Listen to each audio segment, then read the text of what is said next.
All right. 1, 2, 3, 4, 5, 6, 7.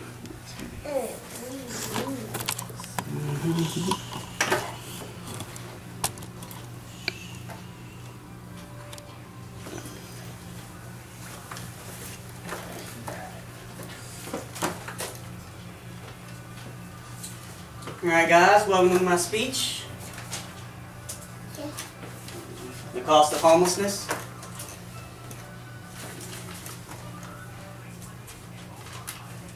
Over 600,000 of us are homeless.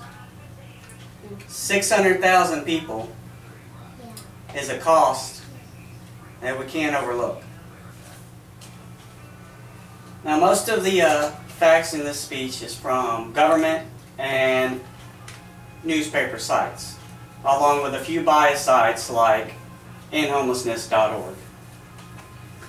This speech is directed toward giving information about the immense cost of homelessness and the potential savings we have available. So let's undertake the different types of costs, the importance of preventing homelessness, and the amounts we can save through government programs. Now we have to ask ourselves the first question of what types of costs are associated with homelessness. That would include the hospitalization, the incarceration, police, emergency shelter expenses, to include the food, the water, the electricities, which can be very expensive. Now our direct costs to us are the taxpayer dollars that could be spent elsewhere, like our education system. A hospital study in Hawaii covered that per homeless person at a hospital is $2,000 per visit.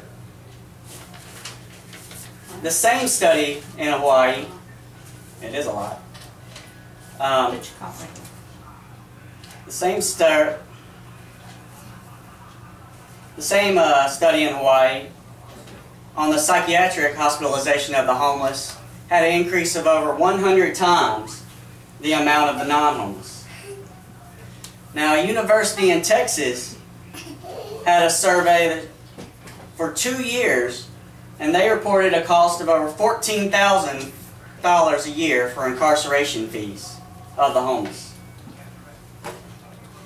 Now, as stated before, it is very important to prevent homelessness, as it is not an easy situation to get out of. The most a homeless person can expect is a minimum wage paying job. But minimum wage is normally below the poverty threshold, so it doesn't do them very much good. It's not a lot of money. The homeless situation can make the person's current situation even worse by the serious health care issues like addiction, psychological issues, and HIV and AIDS.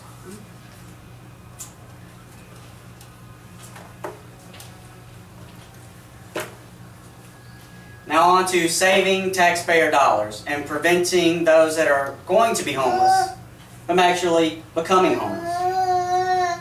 The best part about preventing is that it's already in place. We just have to protect it.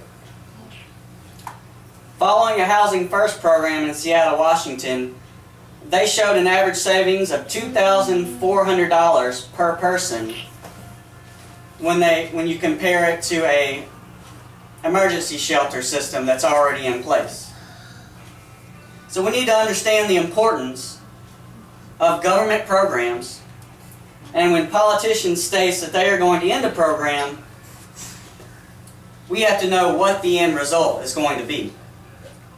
Due to economic downfall, mayors, governors, and politicians alike have been cutting funding for the housing programs. Is this a good idea? I don't know. No.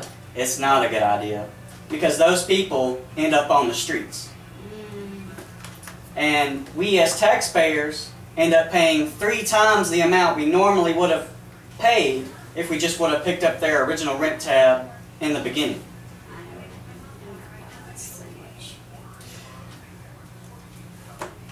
So now, if we take the 600,000 people that are walking around and apply the $2,400 savings that Seattle had, that's a total savings of $1.44 billion. Yeah, that's a lot of money that we could help with your school, huh? It's a lot of money that can go to the school system. Don't put it to LP Bond. So just in this short amount of time, we have covered some of the basic information that we set out to do. So remember that the information is vital when making decisions. As we have covered the cost, the importance of preventing homelessness, and just how important politicians can be and can either save us or harm us in just a single decision. As we know, the surface is only skin deep, and that goes for the problems we face daily. The more we know, the more we can come to intelligent decisions about those problems we face. So if you're unsure about something, continue to ask questions, okay? Okay. All right, continue to ask questions. Okay. Probe the minds that do know the answer. And be informed for your own sake. Yay! That's my speech. Okay.